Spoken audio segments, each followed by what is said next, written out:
Os 7 pecados capitais. Eles existem em cada um de nós.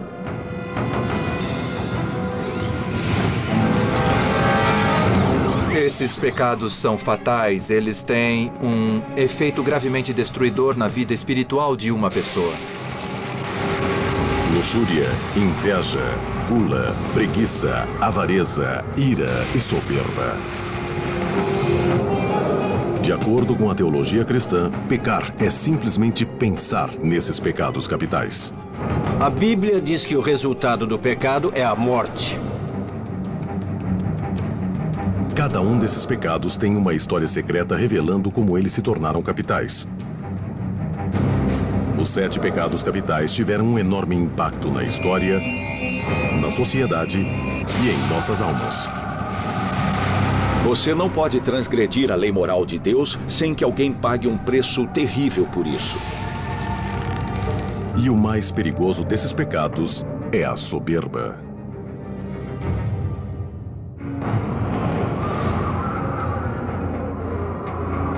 Os 7 pecados capitais são um conceito cristão importante, apesar de não aparecerem na Bíblia.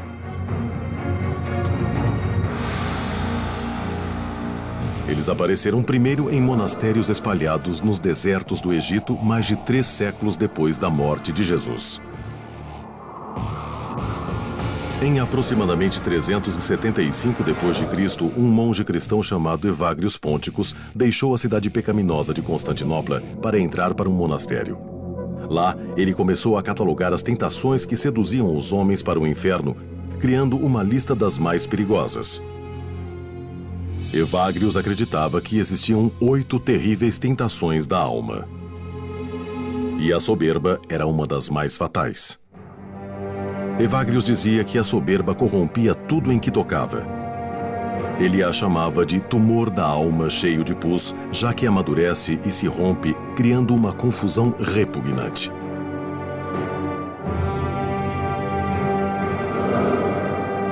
Os 7 pecados capitais evoluíram totalmente em torno de 590 d.C., quando o Papa Gregório o Grande reexaminou a lista de Evagrius. 590 d.C.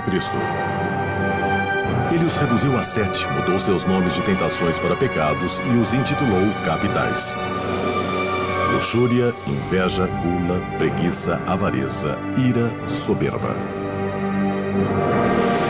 Para o Papa Gregório, a soberba era o pior dos 7 pecados capitais, o que continha a semente de todo o mal. Ele escreveu: soberba é o início de todos os pecados. Mas o que é a soberba? E por que ela é considerada tão maligna? Soberba é definida como uma forma de arrogância, vaidade e um senso exagerado da própria importância. De acordo com teólogos, a soberba faz uma pessoa sentir que não precisa de Deus.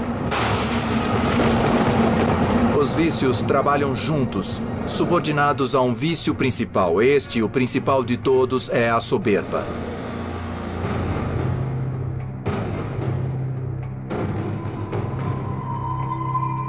A tradição cristã diz que a soberba vem de antes do Jardim do Éden e da concepção do homem.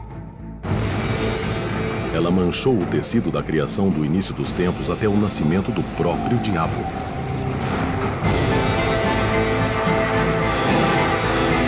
Ela começa com uma história antiga sobre uma das criações preferidas de Deus: o anjo Lúcifer. Lúcifer era um anjo e se questionava por que ele não era o preferido de todas as criações de Deus. Lúcifer queria ser tão poderoso quanto Deus.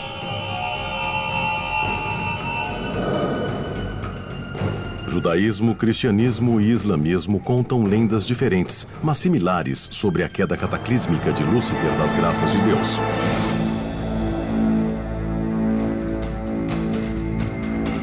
Na escritura islâmica, Shaitan, ou Satanás, era soberbo demais para obedecer à ordem de Deus de se curvar diante de sua melhor criação, Adão.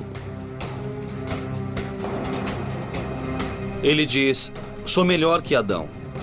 Sou criado do fogo e do Espírito de Deus, enquanto Adão é criado do pó. E foi sua soberba esse desejo de se elevar ao nível de Deus que resultou em sua queda.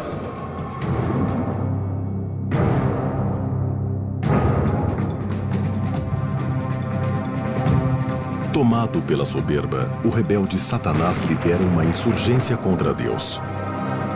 Exércitos de anjos batalham numa terrível guerra até que Satanás e seus seguidores são vencidos e enviados para o inferno.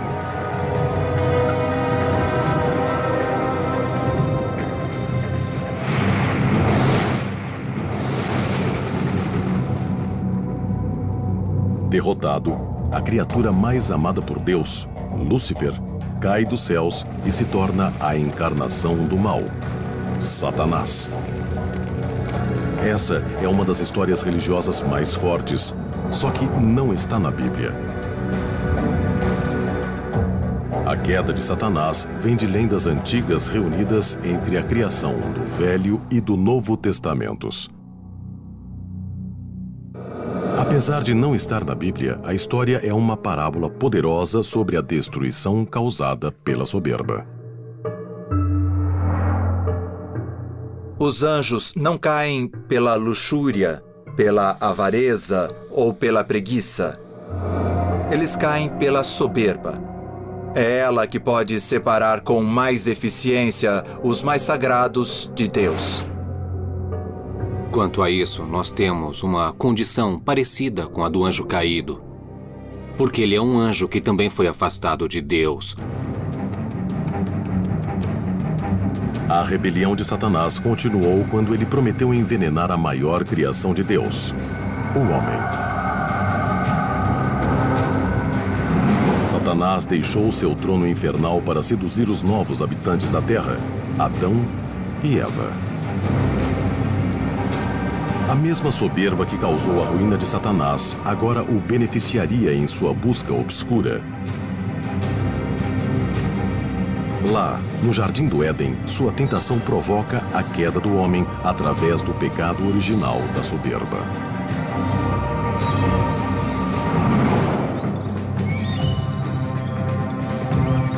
Na tradição cristã, o pecado de Adão e Eva é a soberba. Eles não respeitam a ordem e não respeitam o conselho de Deus e são enganados pela serpente, pelo mal. Disfarçado de serpente, o mal encoraja Adão e Eva a comerem o fruto proibido da árvore do conhecimento do bem e do mal. Apesar de todos os avisos de Deus, Adão e Eva agem mal. Ao invés de adquirirem a sabedoria divina, o fruto traz um mundo amargo, cheio de vergonha e lamento, expõe sua inocência nua e destrói o paraíso. Satanás não trouxe o pecado ao mundo. Ele trouxe a tentação, que se espalhou. Ela não pôde ser contida.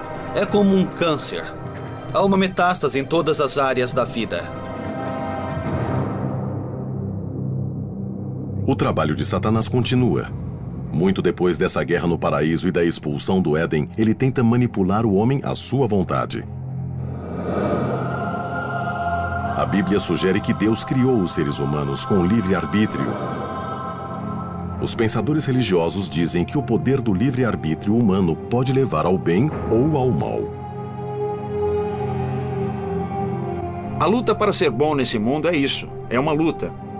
Ela não termina, ela não muda só porque você afastou Satanás ou levou alguém da escuridão para a luz. A interação entre humanos e Satanás, sendo real ou sendo alegórica, é uma tentação que resiste.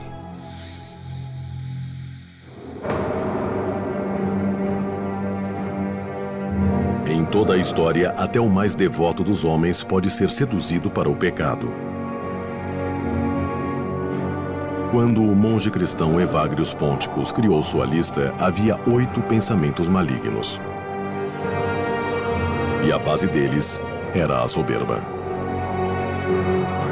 A soberba, inicialmente, era tão grande e tão importante que era contada em dobro como se fossem 2 pecados. Evagrius a separava em 2 vícios diferentes: vaidade e soberba. Os dois mais perigosos eram os pecados da vaidade e da soberba. Vaidade é uma forma de egocentrismo. Na vaidade, o que uma pessoa faz é usar outras pessoas como forma de valorizar seu próprio ego. Eu preciso de você só porque você diz o quanto sou maravilhoso. Evagrius acreditava que a vaidade interferia na santidade. E escreveu: a oração de quem ama a popularidade não alcançará Deus. Enquanto o vaidoso se preocupa com a opinião dos outros, o soberbo se concentra somente em si próprio.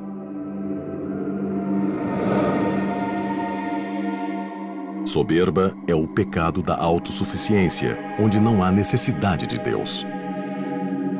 Quando se questiona o lugar de Deus e se pressupõe que, de certa forma, temos uma posição mais elevada que a que nos cabe, isso é soberba. Em 590 d.C., o Papa Gregório o Grande deu novos ares às 8 tentações de Evagrius. Ele acreditava que o número 7 tinha um significado divino. O 7 era tradicionalmente visto como um número sagrado poderoso. Na antiguidade acreditava-se que havia uma ordem divina de 7 coisas que correspondiam de certa forma à ordem dos céus do que era visto como os 7 grandes planetas.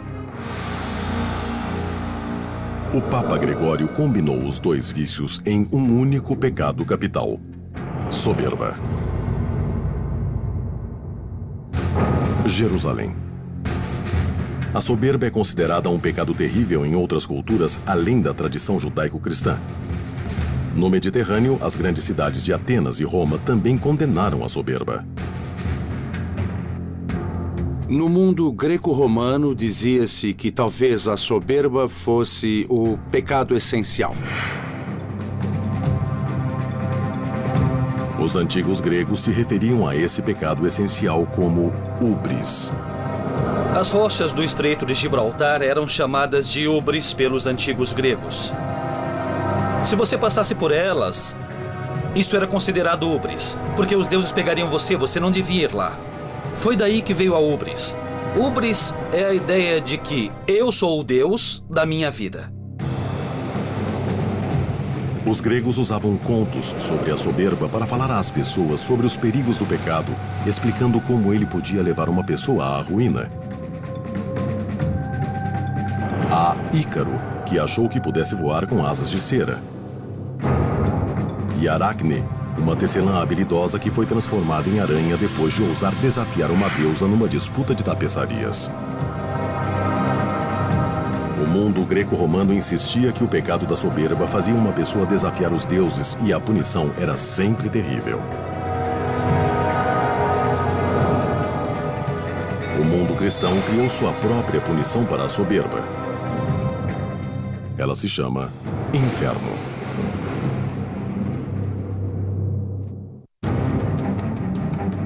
Os 7 pecados capitais foram considerados um guia moral para os cristãos durante séculos.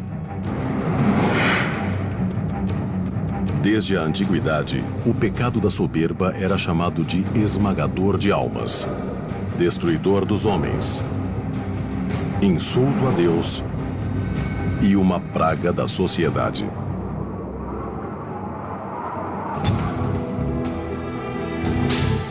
A evolução da soberba seguia junto à de Satanás.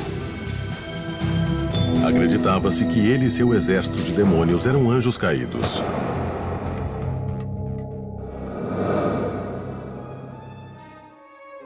Em 1300, com o início do Renascimento, acreditava-se que anjos caídos habitavam o espaço entre o céu e a terra. E eles teriam o poder de se materializarem e enganar. Se uma pessoa não fosse vigilante, poderia virar presa dos anjos caídos e ser atraída para o pecado. Anjos caídos podiam criar um corpo que era apenas uma ilusão visual. Nas pinturas renascentistas, nas pinturas medievais, sempre temos um elemento no corpo do diabo que trai a natureza. Os chifres em sua cabeça ou os pés de ganso são para enfatizar que esse ser é uma criatura que vai contra a natureza. Dizia-se que os anjos caídos gostavam especialmente de usar a soberba como tentação, cegando os pecadores para que não pudessem ver ninguém além deles mesmos. Em torno de 1320, a noção de inferno recebeu uma imagem humana do escritor italiano Dante Alighieri, a Divina Comédia. Na Divina Comédia de Dante, o poeta romano Virgílio o acompanha pelos 3 reinos: Inferno, Purgatório e Paraíso. Virgílio é considerado a representação da razão humana e Dante simboliza a humanidade. É no Purgatório que Dante ilustra mais nitidamente as punições para os pecadores. Dante expõe tudo e tenta criar um purgatório como um lugar, e isso fica na imaginação popular. Os pecadores soberbos andam no Monte Purgatório com um enorme peso de rochas nas costas. Por terem passado a vida olhando os outros de cima, eles não podem se erguer até que percebam o peso de seu pecado. A visão de Dante da soberba veio direto da doutrina ensinada pela Igreja.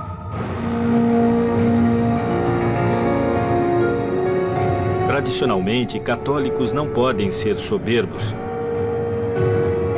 E também não podem adquirir coisas demais. Devem ser modestos. Mas no século XVI, boa parte da Igreja Católica tinha caído no pecado da soberba. Em 1500, o Papa Leão X era um dos homens mais ricos da Europa.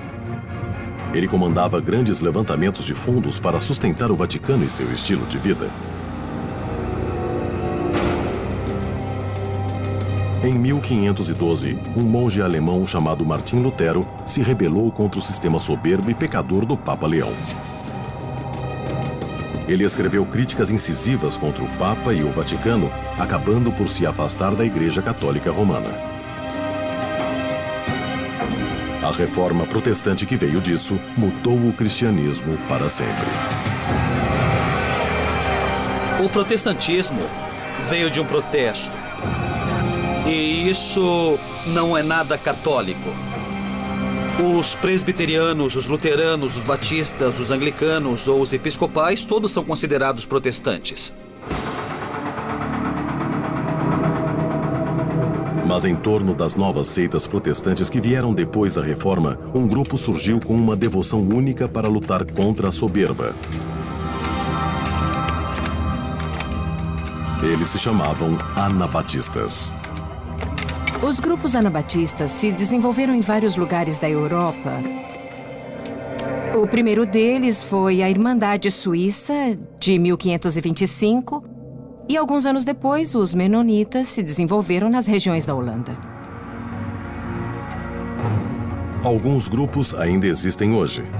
Os Menonitas, os Uteritas e os Amish permanecem intocados desde o século XVI.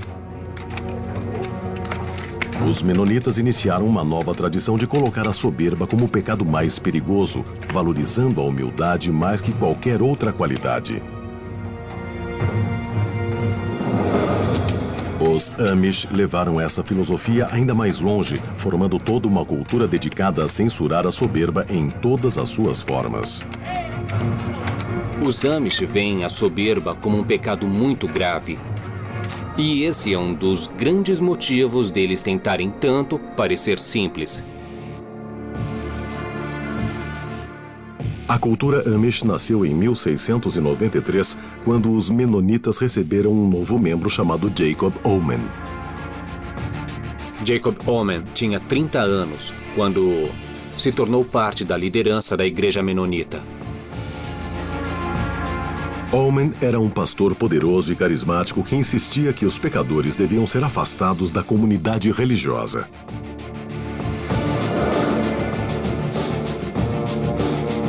Jacob Omen era realmente muito firme em questões como a excomunhão e o afastamento.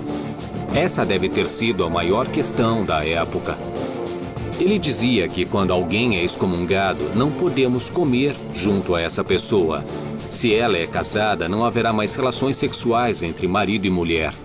Se essa pessoa é excomungada, você a isola e não faz nada junto a ela, até que ela se arrependa, então volte e queira se reunir. Jacob Omen foi o criador, 300 anos atrás, de tudo que agora vemos por todos os Estados Unidos na cultura Amish.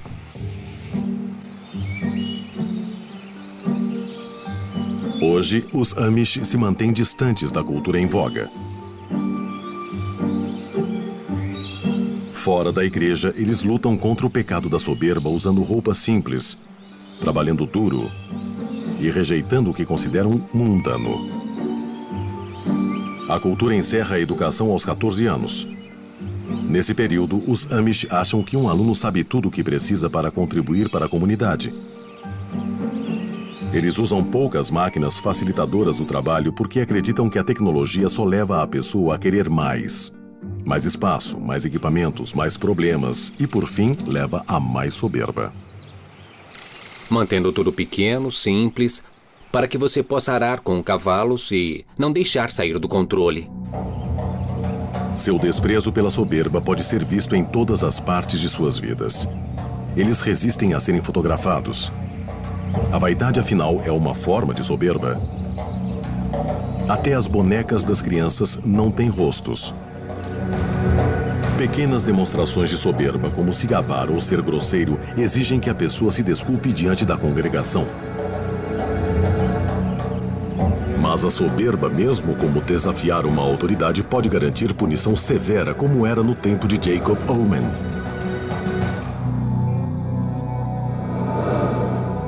Um ato de soberba seria agir de modo a mudar uma coisa que você sabe que é contra as regras da igreja. Seria, por exemplo, um homem dizer que não vai mais ordenhar as vacas à mão. Ele vai comprar uma máquina, independente do que a igreja diz. Para um pecador desses, a punição pode ser a excomunhão, essencialmente entregando o membro a Satanás e depois o afastando.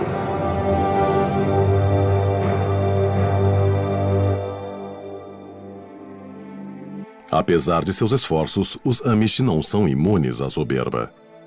A soberba na cultura Amish é bem parecida com a soberba de fora dessa cultura. Você não tem um carro para se gabar, mas tem a charrete. E você pode incrementar sua charrete como incrementa seu carro. O que é muito interessante é o desafio que a humildade nos apresenta. No fim, ela parece uma corrida para o fundo do poço, porque se você tem a humildade como meta, as pessoas começam a competir para se tornarem mais humildes do que as outras. E então, trabalhando duro para não ser soberbo, a humildade quase se torna soberba. A soberba é um pecado capital do qual a maioria dos religiosos tenta se livrar e nenhum conseguiu. Mas muitos indivíduos sucumbiram à tentação e a abraçaram.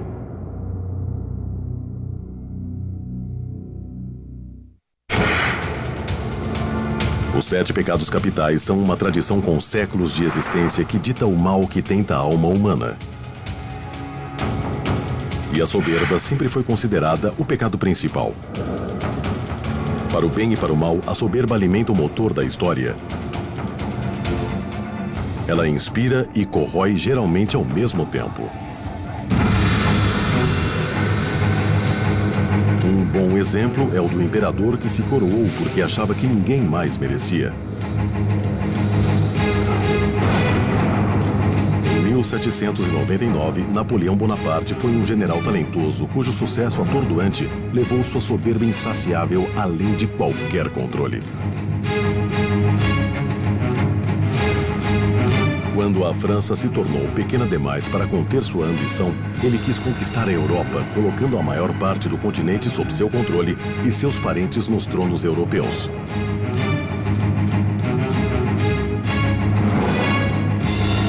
Se acreditando invencível, o imperador liderou tropas de 500 mil numa invasão mal planejada à Rússia.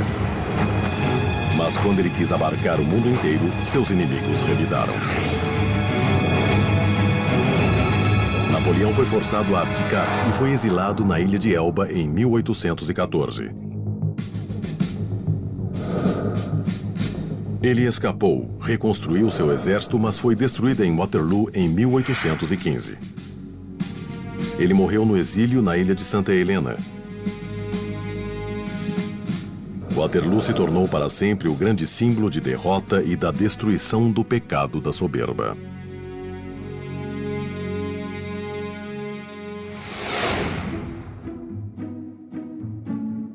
Por volta de 1850, a soberba evoluiu se tornando uma virtude, não um vício. Uma nova geração de líderes destemidos surgiu quando a Revolução Industrial chegou à América e a sociedade saiu da agricultura para a indústria.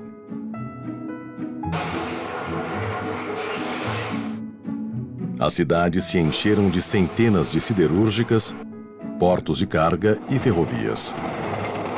Essa era de oportunidade também transformou homens modestos em magnatas. Podemos pensar em Andrew Mellon, Andrew Carnegie, Cornelius Vanderbilt. Os barões ladrões eram, de certa forma, brilhantes homens de negócio que tiraram vantagem dessa nova mudança e acabaram ganhando muito dinheiro nisso.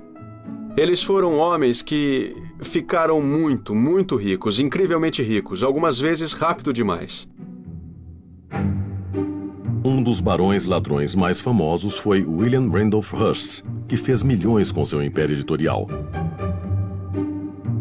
Hearst se entregou à soberba quando construiu o Castelo Hearst de 8.300 metros quadrados na sua propriedade de mais de 16 mil hectares na Califórnia. Durante uma vida muito abastada, ele teve propriedades pelo mundo todo.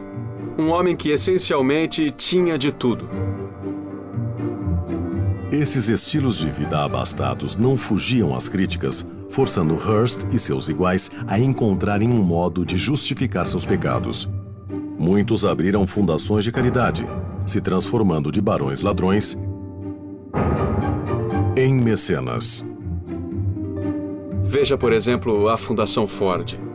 Para continuar mantendo tamanha riqueza material e a aprovação pública, você precisa fazer alguma coisa para ajudar a sociedade. Precisa mostrar que não se considera uma pessoa superior. Você só é melhor nos negócios. Então, a melhor maneira de conseguir isso era fazendo caridade e jogando milhões e milhões de dólares nela. E aqui encontramos o paradoxo da soberba. Se fizermos uma boa ação para proteger nossa reputação, isso significa não cometer um pecado? Então, se eu doar uma grande quantia em dinheiro para ser visto, isto é uma expressão de soberba. E o seu Pai do céu, como disse Jesus, não precisa lhe dar nenhum tipo de compensação, porque você já tem aquilo que você queria. Visibilidade pública, reconhecimento público, não mais que isso. A soberba pode ser ilusória. Algo que parece caridade pode ser uma atitude de arrogância. Como o mal pode mudar sua forma, a soberba pode se mascarar em algo benigno. Enquanto ser arrogante é facilmente definido como pecado, há um outro tipo de soberba que geralmente é confundido com uma força positiva.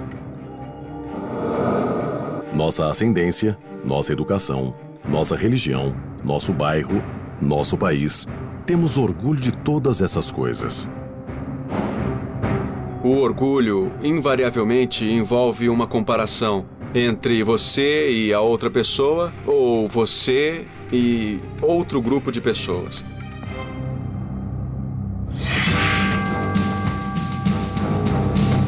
Alguns podem dizer que patriotismo e orgulho racial são ruins. O mesmo egoísmo que atinge um indivíduo pode ser ampliado em um grupo.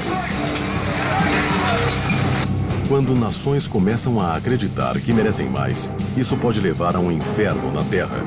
E o orgulho de uma pessoa pode ser o desencadeador disso. Foi o orgulho de Hitler que o catapultou de uma infância sem brilho na Áustria a um poder quase internacional. A autoridade de Hitler no comando atraiu um forte círculo de admiradores devotos que compartilhavam de sua visão. Os nazistas conquistaram o controle da Alemanha e depois de todo o oeste da Europa. Hitler se considerava acima de todas as outras pessoas. Hitler tenta exterminar o que ele considera a principal ameaça à raça ariana, que são os judeus. O sucesso para Hitler significava o terrível extermínio dos outros. Verificamos durante uma luta muito penosa no leste e oeste da Europa que a soberba de Hitler acabou não só com ele, mas também com seu sonho de uma superioridade ariana. Hitler se foi, mas sua filosofia ariana continua como uma lição violenta sobre a soberba descontrolada. A soberba é tão arrebatadora quanto traiçoeira. Aqueles que caem em seus encantos, não importa como, encaram a danação eterna.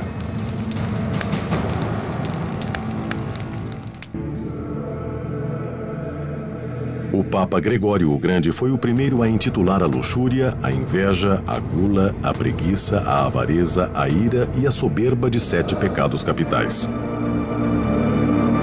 E de acordo com ele, o pecado mais perigoso é a soberba. A soberba pode parecer bonita mesmo sendo um pecado feio. A mitologia grega conta a lenda de Narciso. Ele tinha tamanha admiração por sua aparência que ficou olhando seu próprio reflexo durante horas. Enamorado por sua beleza, ele tentou tocar seu reflexo. Caiu dentro do lago que o refletia e se afogou. Vítima de seu próprio egocentrismo e soberba. Essa história é a origem do termo narcisista, alguém que gosta tanto de si próprio, de sua aparência e do que tem, que não vê nada além. O narcisismo é a imagem do egocentrismo. O narcisista passa por cima de tudo que dificultar a perfeição de sua autoimagem. Meus parabéns, foi ótimo, foi maravilhoso. Tá bom. Oi, tudo bem? Um narcisista geralmente mostra uma imagem pública amigável que ajuda a conquistar as pessoas. Se ele se vê como um líder nato, vai precisar dos outros como seguidores. Tá, tudo bem. Como vai? Quando eles conhecem as pessoas, são logo queridos e em certas situações, muita gente até aceita o fato deles serem meio arrogantes, mas eles são legais, inteligentes, encantadores, divertidos. Gostamos deles, os narcisistas. Então, pessoal, eu quero dizer que... O narcisista adora que prestem atenção nele, mas só olha para si mesmo. E se for desafiado, cuidado. E já está tudo combinado. Um narcisista tenta compensar alguma insegurança profunda. Então, quando ele demonstra seu comportamento soberbo, entra na defensiva, é agressivo. E assim você acaba vendo o lado mais desagradável do comportamento soberbo. A soberba pode também ser exibida pela vaidade. E isso muda de cultura para cultura e até mesmo de um período a outro. Na Europa, certamente na Inglaterra do século XIX, quanto mais gordo você fosse, mais honrado era. Se você e a sua família fossem todos pesados, isso era sinal de que você era um bom provedor. Através da história, o bronzeado não foi motivo de orgulho. era uma marca de vergonha, a marca do trabalhador comum. Hoje, claro, isso mudou e muitas pessoas fazem até bronzeamento artificial se vivem em locais frios. O bronzeado agora significa que você tem tempo livre suficiente para ficar no sol ou talvez ir à praia. Mas em meados do século XX, a soberba se tornou motivo de orgulho. Uma das boas coisas nos Estados Unidos é que não só podemos, mas somos encorajados a ir além da nossa classe, a sairmos de um gueto para o palco da Broadway. E o único modo de fazermos isso é pela soberba. Nesse sentido, a soberba é uma virtude, porque ela pode promover suas conquistas. Ela é associada à motivação das pessoas a fazerem melhor. Por essa perspectiva, a versão religiosa tradicional da soberba como pecado está errada. Para o religioso, o caminho para o pecado da soberba sempre levou ao inferno. Parece que muitas pessoas agora ignoram esse conceito. É muito fácil prestarmos atenção a passagens das escrituras cristãs que nos dizem que Deus perdoa tudo e até ignoramos as passagens que se referem ao inferno. Durante séculos, as almas humanas foram vistas como prêmios na batalha eterna entre os anjos sagrados do céu e os demônios que serviam ao mal. Agora, essa imagem parece um pouco envelhecida com o tempo. Hoje, na verdade, nós enfatizamos menos a influência angélica do nosso lado e mais o nosso livre-arbítrio. No livro de João, a Bíblia define o pecado como a falta de regras. Mas numa sociedade em que a filosofia principal é se você se sente bem, faça, e que a soberba é positiva, não há espaço para se considerar a soberba um pecado. Ou talvez, celebrando a soberba, tenhamos apagado a ideia de pecado totalmente. Gregório o Grande acreditava, como muitos teólogos cristãos depois dele, que cada um dos 7 pecados pode ser reduzido à soberba. E se a soberba não é mais um pecado, isso coloca os outros pecados em perigo de se tornarem irrelevantes também. A soberba pode ser mais complexa do que imaginamos. Novas pesquisas sugerem que há 2 tipos de soberba. Uma leva ao sucesso. A outra leva ao inferno.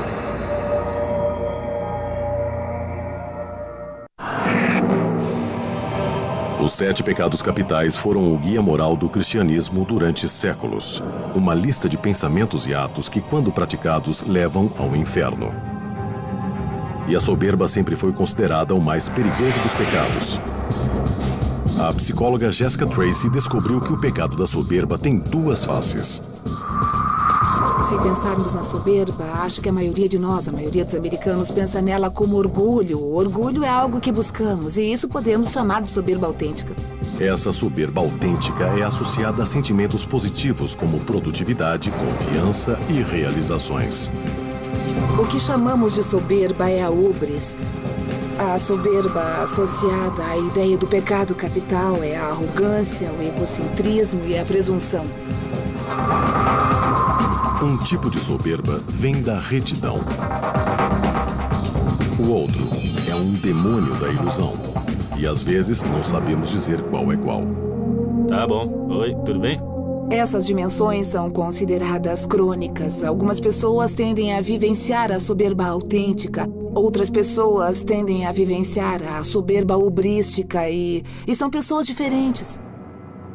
Sem pensar, somos naturalmente atraídos para a soberba autêntica.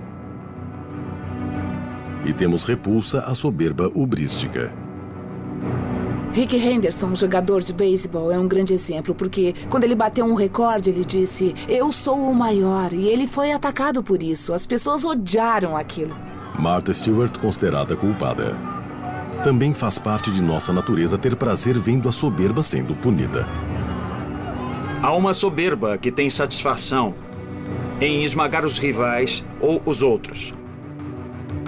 Isso não é virtude, isso é o pecado da soberba.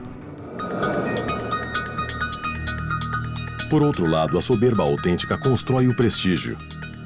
E esse é um ingrediente essencial para se vencer na sociedade humana.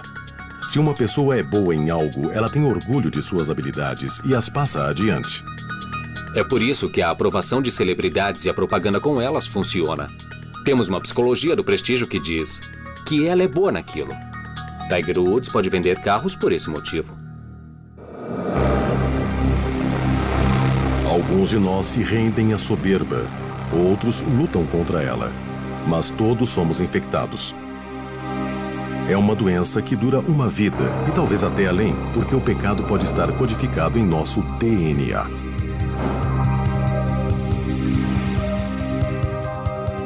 Na Universidade de Yale, Laurie Santos usa primatas para explorar as origens evolucionárias do comportamento humano. Ela descobriu que macacos prego exibem um comportamento muito parecido com o da soberba humana. Economistas estudaram a tendência irracional das pessoas à supervalorização de uma coisa que tem, simplesmente porque tem. Os cientistas chamam de efeito da dotação.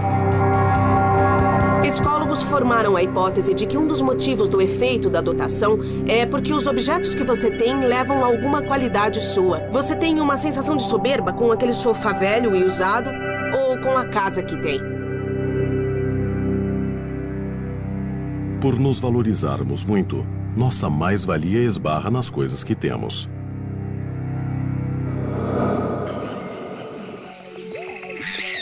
Laurie queria ver se os macacos prego também vivenciavam o efeito da dotação. Na mesma quantidade, um macaco preferiria o cereal que ele já tem ao invés da maçã que pode conseguir facilmente? Porque as comidas são equivalentes, você espera que os macacos queiram metade dos cereais e metade da maçã, mas acontece que eles não escolhem isso. Na verdade, quando os macacos são donos do cereal, eles tratam o cereal como alguma coisa valiosa. Você tem que dar muito mais em maçãs para que eles desistam do cereal. Os macacos pregos, como as pessoas, parecem se orgulhar das coisas que possuem. O trabalho sobre o efeito da dotação que fizemos com os macacos prego mostra a possibilidade de que eles possam ter algo como a soberba. Enquanto a religião culpa o diabo, a ciência busca na evolução a explicação sobre o lugar estranho que a soberba ocupa nesse mundo. Se os macacos mostram esse tipo de comportamento, como podem ser irracionais se estão por aí nos últimos 35 milhões de anos? Se os religiosos estiverem corretos, os portões do inferno podem estar lotados. Se você acha que ser soberbo significa que um indivíduo vai para o inferno, então todos os nossos ancestrais primatas estão lá. Provavelmente é um lugar bem cheio e bem barulhento.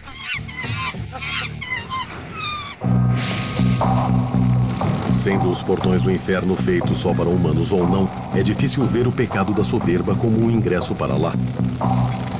A natureza da soberba é mais complicada que isso. Se a soberba indica simplesmente a posse de uma coisa, posse de um recurso, comida, território, posse de um bom conjunto de genes que torna alguém um parceiro desejável, posse de um lugar na sociedade, então claramente a soberba não é só benéfica, ela é absolutamente necessária.